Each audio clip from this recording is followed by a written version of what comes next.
Laura Pegahmagabow searches for her grandfather's grave. There he is. Buried under a military headstone, Francis Pegahmagabow died in 1952. My grandpa was a wonderful man, I've been told.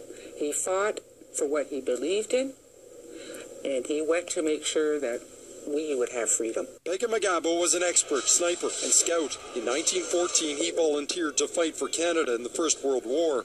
Immediately, he set himself apart, credited with killing 378 Germans and capturing 300 more. He earned the Military Medal 3 times, becoming the most decorated native soldier in Canadian history.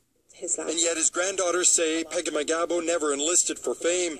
He risked his life for equality. He went to war with the non-native people, thinking that when he comes back, he's going to be offered the same equal opportunities. While his exploits are celebrated at the Canadian War Museum, what's remembered here on his reserve near Parry Sound, Ontario, is when Pegahmagabow returned home from the war, he asked the government for a loan to buy a rooster, a hen, a cow, and a horse. And he was turned down. He just came back to the reserve, and he felt that he was just an Indian again, all over, living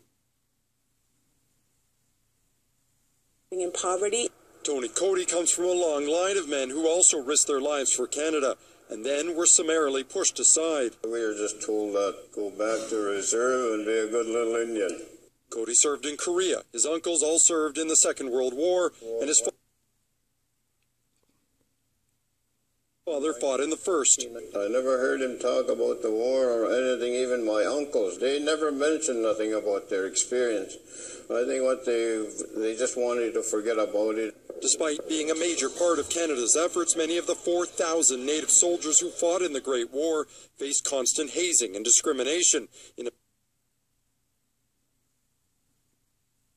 military that worked exclusively in English, and when they returned home, they had to fight again. He was going to fight for his people, and he became chief.